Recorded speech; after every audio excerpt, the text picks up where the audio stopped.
मध्य प्रदेश में जल्द मंत्रिमंडल विस्तार होगा। सीएम शिवराज सिंह ने खुद ये साफ कर दिया है कि वो जल्द ही मंत्रिमंडल विस्तार करने जा रहे हैं।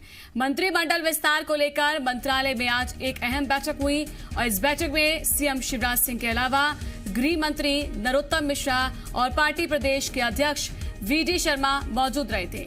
तो बैठक के बाद सीएम ने साफ किया कि मंत्रिमंडल विस्तार के सभी पहलुओं पर चर्चा की गई है। अब इसको लेकर दिल्ली में चर्चा की जाएगी।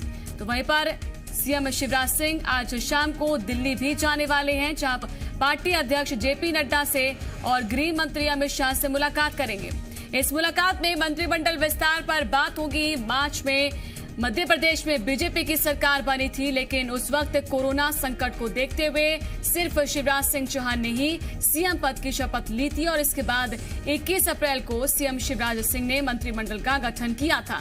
सीएम ने अपने मंत्रिमंडल में 5 मंत्रियों को शामिल किया था। मध्य प्रदेश मंत्रिमंडल में कुल 35 सदस्य हो सकते हैं और इस वक्त सीएम समेत 6 सदस्य हैं, यानी कि एमपी में अभी भी 29 सदस्य मंत्रिमंडल में शामिल किए जा सकते हैं। तो आपको बता दें कि जल्द ही मंत्रिमंडल विस्तार के संकेत अब मिल चुके हैं। केंद्रीय नेतृत्व से बातचीत होनी है और यह बातचीत करने के लिए आज सीएम पहुंचेंगे और सीएम ने साफ कहा कि हमारी तैयारी पूरी है, केंद्रीय नेतृत्व से बात होनी है, उसके बाद तय होगा।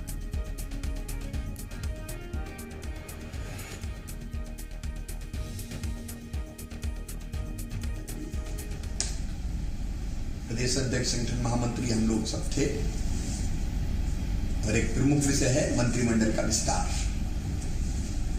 शीघ्र ही मंत्रिमंडल का विस्तार होने वाला है। विस्तार के सब पहलुओं पर हमने विस्तृत चर्चा की है। दिल्ली में चर्चा होनी है और उसके बाद बहुत जल्दी मंत्रिमंडल का गठन होगा। और इस पर ज्यादा जानकारी देने के लिए हमारे साथ हमारे एसोसिएट एडिटर हरीश दिवेकर जी हमारे साथ जुड़ चुके हैं और दिल्ली से राहुल हमारे साथ जुड़ चुके हैं। राहुल, आपके पास आने से पहले मैं हरीश जी के पास जाऊंगी। हरीश जी, सब कुछ तैयारी हो चुकी है, नेतृत्व से बात होनी है और यही बात सब कुछ तय करने जा रही है आज।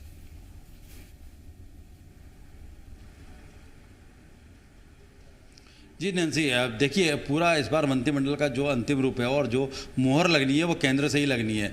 इसके पहले तक ये होता रहा है भाजपा के 13 साल की सरकारों में कि शिवराज सिंह चौहान जो तय कर देते थे उसे केंद्र सहमति दे देता, लेकिन इस बार ऐसी स्थिति नहीं है और यही वजह है कि 3 महीने से मंत्रिमंडल बनाने को लेकर 5 बार बात हुई, 5 बार समय मांगा गया दिल्ली से, दिल्ली समय मिला नहीं और जहाँ पर जो बैठकें हुई लगातार बैठकें लिस्टें बनी, बार बार नाम तय हुए, फिर नाम हटाए गए, फिर नाम जोड़े गए, ये 3 महीने से कवायद चल रही है।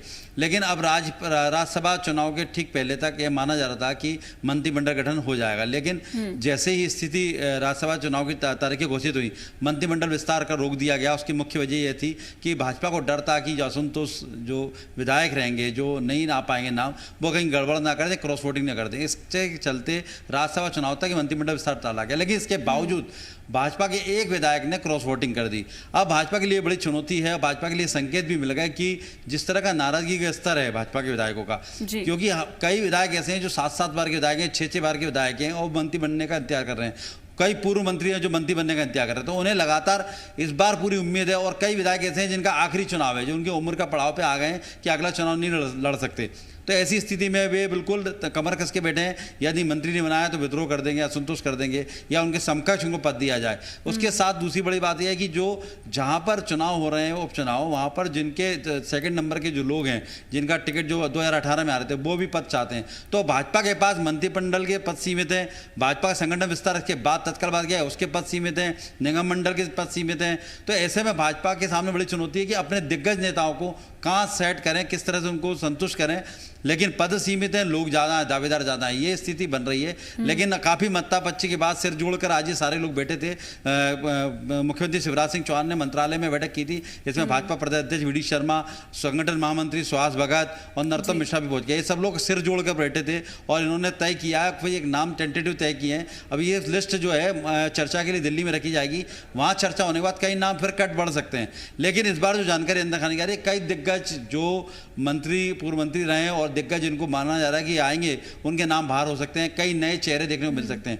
जिस तरह से आरएसएस ने अभी एक नई परंपरा शुरू करी है कि युवा पीढ़ी को आगे लाए, जैसे प्रदेश अध्यक्ष की बात करें तो युवा पीढ़ी अखिल भारतीय विद्यार्थी परिषद से लाए गए और जो जिला अध्यक्ष बने वो भी लाए गए। तो इस तरह से जो अभी पीढ़ी की बात चल रही है, नई पीढ़ी को मौका दिया, नया नेतृत्व तैयार किया जाए। तो ऐसे में भाजपा पुराने बैगेज, जो पुराने वरिष्ठ नेता हैं, उनको कईयों को बाहर कर सकती है। लेकिन इसके बाद ये भी ध्यान रखा जाएगा कि संतुलन रखा जाएगा, अनुभव और जोश, इन दोनों का संतुलन भी देखने को मिलेगा इस बार मंत्रिमंडल में। हालांकि इतना साफ नहीं हो पा रहा है कौन कौन आएंगे, लेकिन ऐसा माना जा रहा है कि इस बार चौंकाने वाले नाम जरूर होंगे। और संगठन ने भी नाम दे दिए हैं, सिंधिया खेमे से भी नाम आ गए 10-11, अब शिवराज जी के खेमे के भी नाम है। तो अब ऐसे में कौन बाहर होगा, कौन अंदर आएगा, इसकी खुड़पेच चल रही है और अंतिम जो मोहर है बहुत दिल्ली में रहेगी। तो ये जो नाप तोल हो रहा है, इस पे बहुत कुछ मायने भी रखता है, क्या कुछ तय होगा। आती हूँ मैं हरीश जी आपके पास। राहुल, आप बताएं जरा, यहाँ की जो अब निर्णय है केंद्र में तय होना है, क्या हलचल चल रही है वहां पर, कब तक पहुंचने वाले हैं, क्या होगा, कुछ जानकारी इस पर बताएं।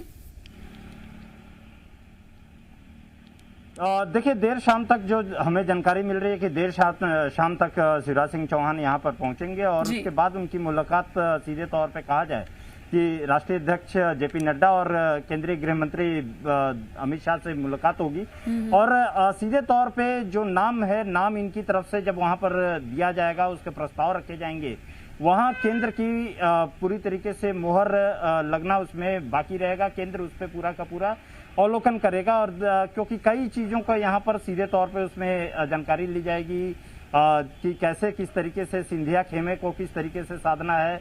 क्योंकि यदि कहा जाए तो किंग मेकर के तौर पे ये पूरा का पूरा खेमा उसने काम किया था, तो उसको भी साधना काफी जरूरी है। क्षेत्र के साथ साथ में वहाँ पर उसके अलावा जो किस तरीके से कैसे अपनी रणनीतिक गठजोड़ पूरी तरीके से करेगा, उन सभी चीज़ों को यहाँ पे नामों पे मोहर लगाने के पहले उन पे जोड़ घटाना यहाँ पर किया जाएगा। ये पूरी तरीके से यदि कहा जाए, क्योंकि आज देर शाम तक इनको पहुँचने का समय है और उसके बाद अभी यदि कहा जाए तो अभी मुलाकात का समय तो मुकर्रर नहीं किया गया, समय नहीं दिया गया है, लेकिन उम्मीद यही की जा रही है कि आज या कल की सुबह के बीच में इनकी मुलाकात राष्ट्रीय अध्यक्ष और गृह मंत्री से मुलाकात हो सकती है। जी ठीक है हरीश जी, मैं एक चीज समझना चाहती हूँ यहाँ पर। ये भी खबर थी कि ज्योतिरादित्य सिंधिया के साथ मुलाकात हो सकती है मुख्यमंत्री की, लेकिन वो क्वारंटीन पीरियड में है, ऐसे में मुलाकात को तो है मुश्किल लग रही है। लेकिन अभी क्या ये समझा जाए कि ये कोशिश हो रही होगी कि 5 जो मौजूदा मंत्री हैं उसके साथ साथ अब इतना दायरा बढ़ा दिया जाए कि 24 से 25 मंत्रिमंडल में शामिल हो जाए मंत्री, जिसमें क्योंकि अब विंध्य का जो है दबाव है, बुंदेलखंड का दबाव है, भोपाल का, यहाँ से जो है संभाग में जो पार्टी में दबाव बना हुआ है, ये काफी अहम है। इसी पर मंथन हो रहा होगा।